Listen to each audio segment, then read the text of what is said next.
اور خان بے عثمان غازی کا بیٹا اور سلطنت عثمانیہ کا حکمران تھا، جس نے سلطنت عثمانیہ کو اور مضبوط کر دیا۔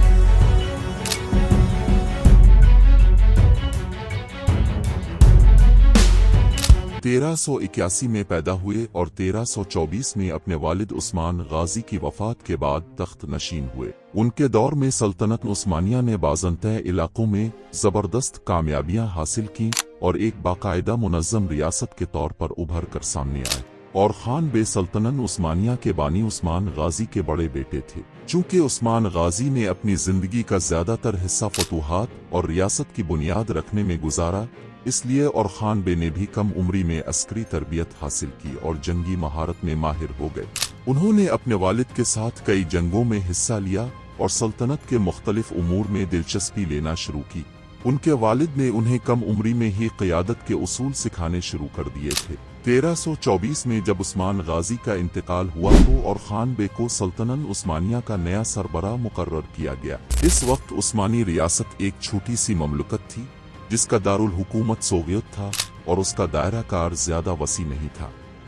تاہم اور خان بے نے تخت سنبھالتے ہی سلطنت کی توسیع پر بھرپور توجہ دی اور اپنے والد کے خواب کو حقیقت میں بدلنے کی کوشش کی۔ اور خان بے کی حکومت میں سب سے بڑی تبدیلی عسکری نظام میں اصلاحات تھیں۔ انہوں نے ایک مستقل اور منظم فوج تشکیل دی جسے ینیچری کے نام سے جانا جاتا ہے۔ اس فوج میں تربیت یافتہ اور جنگ کے ماہر سپاہیوں کو شامل کیا گیا۔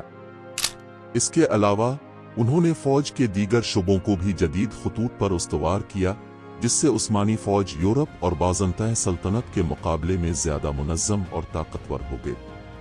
اور خان بے کے دور حکومت میں سب سے بڑی کامیابیاں بازنطین سلطنت کے خلاف جنگوں میں حاصل ہوئیں۔